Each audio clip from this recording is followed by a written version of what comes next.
Hey everyone, thanks once again for tuning in. So today I'm excited to be giving you my first impressions of this New Balance SuperComp Trainer version number 2. A lot of the shoes I've had lately, I try them on in the store and they feel pretty good, but not fantastic. That all changed with this here New Balance SuperComp Trainer. Not since the Saucony Endorphin Speed have I liked this shoe as much from the day I put it on. But before we get into what I like so much about it and the fit, let's just hit up the basics. This is a neutral support shoe, road track running. It's maximish cushioning, I say. You look at the different levels of cushioning.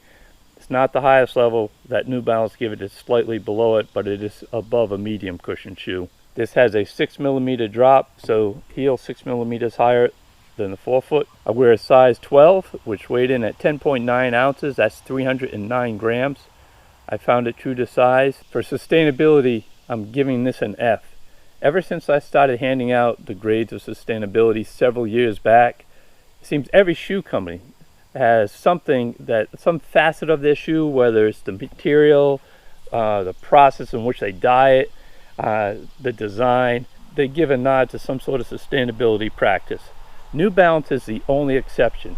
They don't speak about it at all. So this will be the last New Balance shoe that I ever purchase until they start considering sustainability in their design. And the cost $180. So the goal of this SuperComp design is to take the elements of a race day shoe and incorporate it into an everyday trainer. New Balance says they've done that through several methods, and we'll go through them as well as talking about what changes they've made from version 1 to version 2. The first thing is this, what they call this energy arc, as you can see here, New Balance energy arc. And what they're referring to there is there's a carbon plate within the midsole, and they've designed it so there are voids as well near the carbon plate, so when the shoe lands and the carbon plate pushes into those voids, when you lift off, it snaps back and gives you more energy return. The other element is this fuel cell foam. So it's been engineered differently. So it's supposed to be, and this is with regard especially to version 1, it's supposed to, it's lighter, but yet still to provide more energy return.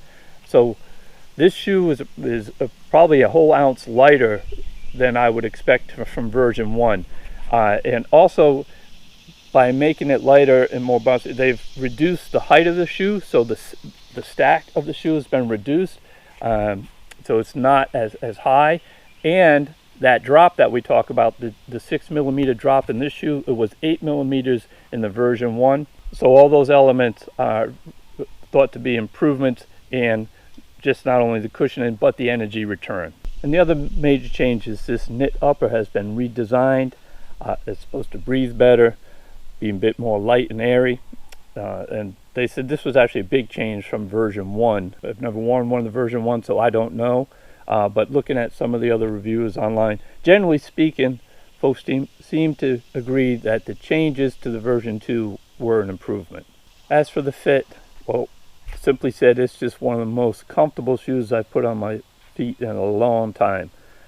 Even though it's listed as max cushioning, as I said, it's not quite at the top, and I've worn several max cushion shoes lately, the Asics Nimbus 25 and the Hoka Clifton 9, and both of those shoes soft, bordering on squishy. I don't like squishy. This one just felt very comfortable. It certainly hit the sweet spot for me. As for the toe box, I find it a nice standard width that coming from somebody who has very narrow feet. They seem to really lock me in really well. That feeling comes back from the midfoot. The way they have gusseted this tongue, the straps, the gusset straps, really stretch all the way down to the sole, and they're thicker.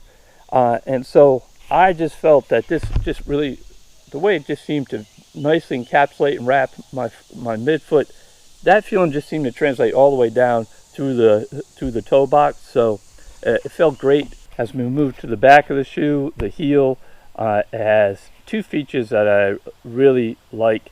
The first, of course, is the padding on the ankle collar. I like that it just starts off thin and reaches its maximum right here at the top of the ankle collar. A lot of them have the maximum down further within the ankle collar. This is right along the top.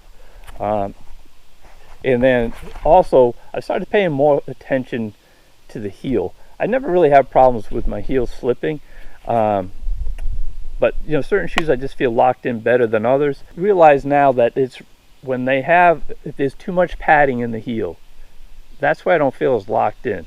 Actually like less padding, and the way they've designed this one, that this thickness of the top comes around the back of this of the heel and this little spur, and it thins out a bit, the thickness of this ankle collar padding, but then it's nice and thin in the back side. You know, they've got the plastic plate inside it. So again, the feel for it, everything about this shoe was fantastic. And kind of the icing on the cake is this engineered mesh. I don't know, maybe because it's white. A lot of shoes I've been running with lately have been black. Why it just feels so much more like it breathes so much better, so much more light and airy.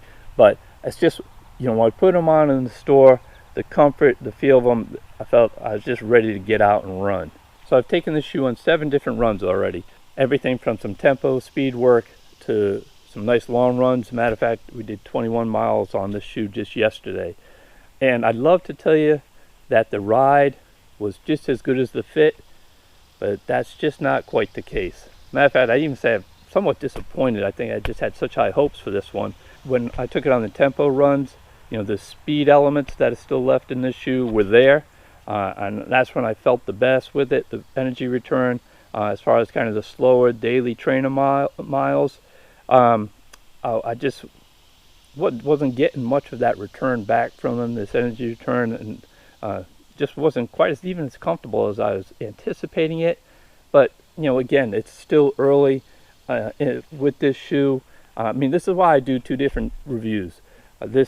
We do the initial impression review, and then the other one at 300 miles, because a lot can change too over those 300 miles, how you feel about them. I've just had shoes I loved, and as time went on, I did not so much, and vice versa. I didn't like them as much, and as I kept wearing them, I really started to enjoy them. So this shoe is really going to be interesting, and that's another reason why you should subscribe to the channel. We do the initial review, the 300-mile review, but we also do all our state races. So please consider subscribing to the channel. And one last thing I need to mention. So I have 59 miles on this shoe thus far.